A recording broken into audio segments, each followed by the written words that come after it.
देशवासियों को, मगर विश्व के कोने कोने में बसे भारतवासियों को दशहरे की, विजयदशमी की बहुत बहुत बधाई देना चाहेंगे, शुभकामनाएं देना चाहेंगे। ये ऐसा त्यौहार जो असत्य पे सत्य की जीत का प्रतीक, जो अत्याचार पे सदाचार की जीत का प्रतीक, जो अहंकार पे विनम्रता की जीत का प्रतीक, जो बुराई पे अच्छाई की और असत्य पे सत्य की जीत का प्रतीक, ये एक ऐसा त्यौहार जिस त्यौहार के पूरे विश्व के लिए एक बहुत बड़ी मायने है, बहुत बड़ा सबक है पूरे विश्व के लिए। आज ऐसा त्यौहार झज्जर की श्री प्राचीन रामलीला कमेटी द्वारा एक भव्य रूप में जो मनाया गया, इसके लिए श्री आज़ाद दीवान जी और झज्जर की श्री प्राचीन रामलीला के सभी पदाधिकारी बधाई के पात्र हैं। इन्होंने दिन रात मेहनत करके यहाँ पर इस रूप से हर वर्ष आप देखते हैं कि दशहरे में पिछले वर्ष से ज़्यादा अच्छा आयोजन आपको दिखाई देता है झज्जर में। और ये कर्तव्य भी है हम सबका कि हम अपनी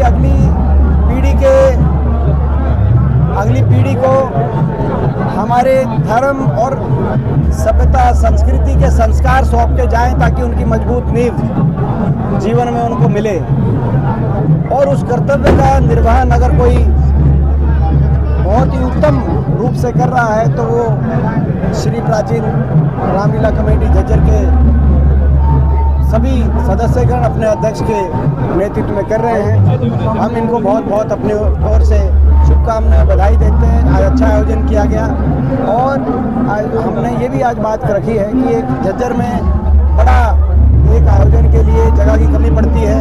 अभी ये सरकार के पास 7 से 8 महीने की सरकार बची।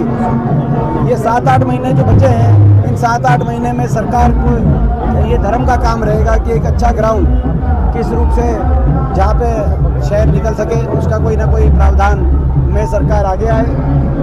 सरकार करेगी तो हमारे बात से ऊपर उठ के सरकार का धन्यवाद करेंगे, क्योंकि धर्म का काम है। और नहीं करेगी यदि, तो मैं समझता हूँ कि कहीं ना कहीं आने वाले समय में लोगों के आशीर्वाद से यदि हमें मौका मिला तो हम वो करने का काम करेंगे। इसके साथ साथ इस बार ये भी हमने देखा गया कि पिछले कुछ वर्षों में जो रामलीला का आयोजन किया जा रहा है अलग अलग विभिन्न शहरों में, उन पे बहुत भारी टैक्स इस सरकार ने लगाने का काम किया है इनडायरेक्टली। उदाहरण के तौर पे रोहतक में जो बड़ी रामलीला का आयोजन होता है, वहाँ पे पहले हमारी जब सरकार थी 21,000 की पर्ची कटती थी, वहाँ पे 10 लाख की पेमेंट अब करनी पड़ रही है सरकार को। तो ये मैं समझता हूँ कि ऐसे धर्म के कार्य में इस तरह का टैक्स लगाने का काम एक अधर्मी सरकार ही कर सकती है। तो हम ये पूरे हरियाणा में जो रामलीला कमेटियाँ हैं, उनको इस रूप से सरकार द्वारा जो है कहीं ना कहीं उन्होंने इतना बढ़ाकर सरकार उन पे जो है उनसे रामलीला के आयोजन के लिए वो खुद भी अपना खर्चा कर रहे हैं और उनके ऊपर इतना जो बोझ डालने का काम सरकार ने किया है।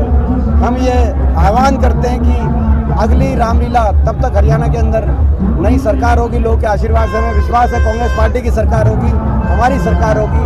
अगली रामलीला और दशहरे में कहीं भी कोई किसी से कोई म्यूनसिपल कमेटी, कॉरपोरेशन, परिषद, हुड्डा, कहीं भी कोई ग्राउंड जिसके अंदर रामलीला का आयोजन हो, तो उसमें कोई किसी रूप से कोई टैक्स नहीं लिया जाएगा। ये हम आह्वान करना चाहते हैं। तो क्या 2024 में अहंकारी सरकार का भी अंत होगा? क्योंकि ये अहंकार तो ये एक सबक है। अहंकार तो किसी का नहीं टिका इस सृष्टि में। जो रावण, जिनके बारे में कहा जाता है कि वो उनमें बहुत सी शक्तियाँ थी, बुद्धिमत्ता थी, लेकिन उनमें एक त्रुटि थी, वो अहंकार। और वो अहंकार उनका चकनाचूर हुआ और वो एक मैं समझता हूँ हमारे देश संस्कृति, सभ्यता और धर्म का सबसे बड़ा अगर कोई प्रतीक है कि अहंकार किसी का नहीं टिका इस सृष्टि में, तो आज का पर्व। और ये जो सरकार, ये सरकार को भी अहंकार हो गया, ये अहंकारी सरकार, ये घमंडी सरकार हो गई। मुख्यमंत्री जी के बोल आम नागरिक के लिए जो उनकी जो भाषा है उसमें अहंकार टपकता है। पहले तो 9.5 साल वो चंडीगढ़ छोड़ने को तैयार नहीं हुए, अब जन संवाद कार्यक्रम के माध्यम से मुख्यमंत्री जब निकल रहे हैं तो जहाँ भी कोई अगर उनको कोई उनके सामने समक्ष कोई मांग रखे जनता में से, अपनी पीड़ा रखे, तो मुख्यमंत्री जी का जो जवाब होता है वो अहंकार से लबालब होता है। अभी एक महिला ने कहा कि जी हमारी बेरोजगारी देश में सबसे ज़्यादा हो गई, यहाँ पे एक फैक्ट्री लगवाई है। उन्होंने कहा चंद्रयान भेज देते हैं आप। एक महिला ने कहा कि मेरा 22 साल का बच्चा नशे से चला गया सिरसा में, उन्होंने इसको उठा के बाहर फेंकवा। एक नौजवान ने कहा कि किसानों को समस्या है, बोला आप फला पार्टी के दिखाई देते हो उसकी पिटाई कराओ। और अभी पीछे एक और उन्होंने कहा कि ये जो सिक्योरिटी वाले देखिए ये धक्के मार के बाहर कर देंगे। हमारी भी सरकार है, मुख्यमंत्री जी घमंड ना करें, सिक्योरिटी से धक्के लगाने के धमकियां ना दे लोगों को। हमारी भी सरकार रही, हमने लोगों के धक्के खाए होंगे, कभी सिक्योरिटी से धक्के नहीं मरवाए होंगे। बाकियों की भी सरकार रही देश में। इस तरह का घमंड, इस तरह का अहंकार 7वें आसमान पे, तो मैं समझता हूँ ये भी घमंड ज़्यादा दिन नहीं रुकेगा, ये घमंड भी ज़्यादा दिन नहीं रहेगा। सर आप निश्चित से मजबूत हैं, आप सरकार ला सकते हैं, लेकिन क्या परिवारवाद को कांग्रेस के लिए चुनौती मानते हैं आप? जिस तरह बलराम दांगी को आपके सामने भी प्रोजेक्ट किया आनंद सिंह दागी ने, गण सिंह दलाल हो जाते हैं, जेपी हो जाते हैं, फूलचंद खुराना हो जाते हैं, डॉक्टर रघुवीर सिंह कादियान भी हो सकते हैं। तो क्या परिवारवाद को कांग्रेस के लिए मजबूती वो रास्ते में रोड़ा मानते हैं? क्योंकि आम आदमी पार्टी से ये होता है सर, कोई मोबाइल रिपेयर वाला राजनीति में आ रहा है, कोई बैनर। मैं धन्यवाद करता हूँ चौधरी भूपेंद्र सिंह हुड्डा जी को। उपचुनाव बड़ौदा देश देख रहा था किसको टिकट दें। एक भालू नामक एक ऐसे किसान के बेटे को, जिनके घर पे एक मोटरसाइकिल थी, गाड़ी या कोई अपना ट्रैक्टर, बलबीर वाल्मीकि जैसे एक ऐसे गरीब के बेटे को, जिनकी मदर एक सफाई कर्मचारी, उनको अगर मौका दिया, और ऐसे ऐसे मैं आपको दर्जनों उदाहरण दे सकता हूँ। तो हरियाणा के अंदर कांग्रेस पार्टी का हम धन्यवाद करते हैं, हुड्डा साहब का धन्यवाद करते हैं। और कांग्रेस पार्टी की हमारा, जहाँ तक कांग्रेस पार्टी की टिकट वितरण की अगर बात है, तो हमारी टिकट वितरण की एक प्रक्रिया है, हमारी राष्ट्रीय पार्टी है। आप देख रहे हैं 3-4 स्टेटों में अभी प्रक्रिया वो चल रही है, और उस प्रक्रिया में सबसे महत्वपूर्ण अगर कोई बात है तो जिताऊ कैंडिडेट की बात है। हम हरियाणा में 90 की 90 सीटों में जिताऊ कैंडिडेट, जो लोगों द्वारा स्वीकार्य कैंडिडेट हो, उनकी पारिवारिक पृष्ठभूमि राजनीतिक हो या गैर राजनीतिक हो, वो किसी ऐसे परिवार से आए हो जिन्होंने जो है राजनीति में जनप्रतिनिधि के रूप में लोगों में समय दिया है पहले या नहीं दिया है। दोनों कंडीशंस में हर रूप से कांग्रेस पार्टी एक ही चीज़ देख रही है हर स्टेट में। आपने देखा होगा हिमाचल में भी ये देखा गया, कर्नाटक में भी देखा गया। सर्वे के आधार पर जिताऊ कैंडिडेट 90 की 90 सीटों पे हरियाणा में उतारने का काम कांग्रेस पार्टी करेगी। बिहार में जातीय जनगणना हुई है, उसके बाद डॉक्टर अजीत पवार ने महाराष्ट्र में जातीय जनगणना की बात की है, आप क्या कहेंगे इसका? हमारी पार्टी की मांग है, कांग्रेस पार्टी की राष्ट्रीय स्तर पर एक मांग हमारा ये है कि भाई ये जातीय जनगणना के हम पक्ष में है।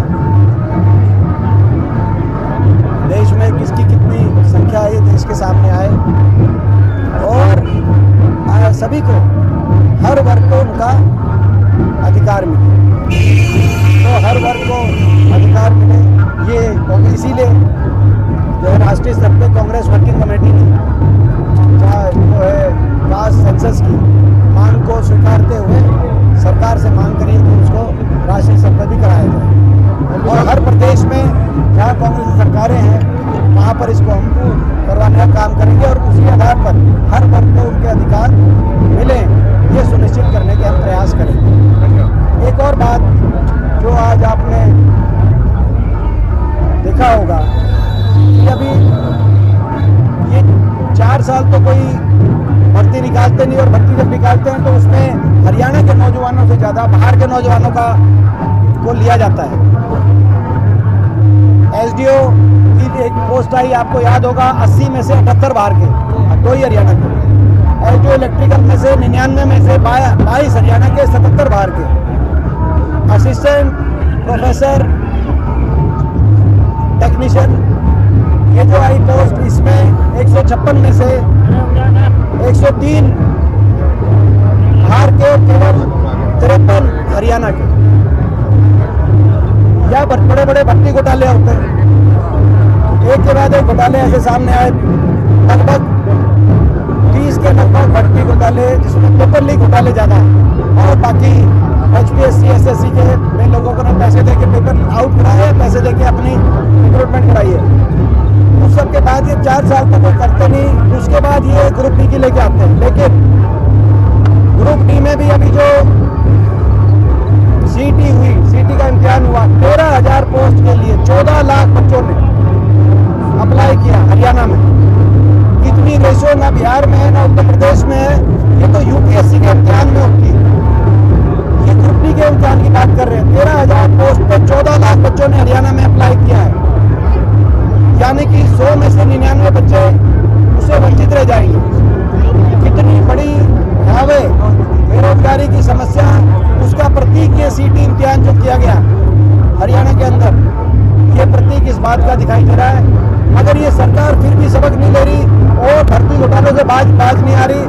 एक वेटनरी का इम्तिहान हुआ था अभी, पशु चिकित्सकों का, पेपर लीक हुआ, पेपर आउट हुआ, उनकी चैट भी सामने आ गई, उनकी सारी कॉल डिटेल भी सामने आ गई। वो पेपर लीक और वो पेपर आउट भी हुआ है, मगर सरकार ने अभी तक उसको कैंसिल नहीं किया। तो अब ये इतनी असंवेदनशील और बेशर्म सरकार होगी कि पेपर लीक के साक्ष्य सामने आने के बाद भी उन भर्ती प्रक्रियाओं को आगे बढ़ाने का काम कर रही है। आज हरियाणा के नौजवानों को धोखा देने का ये सरकार काम कर रही है, उनके भविष्य को अंधकार में करने का काम कर रही है। हमारी मांग है पशु चिकित्सक का जो इम्तिहान है उसको दोबारा किया जाए। हमारी मांग है जो HPSC का चेयरमैन है वो हरियाणा का कोई बनाया जाए। क्या 3.25 करोड़ हरियाणा वासियों में से एक भी कोई ऐसा नहीं मिला कि झारखंड से लाके बनाना पड़ा? क्या किसी और प्रदेश में कि हरियाणा के किसी व्यक्ति को HPSC का यानी कि नौकरी देने की कमीशन का चेयरमैन बनाया जा सकता है? ये प्रश्न पूछने आज इस सरकार से जरूरी हो गए हैं। इस भयावह बेरोजगारी के जो आंकड़े सामने आए सीटी के इम्तिहान के बाद, उसके बाद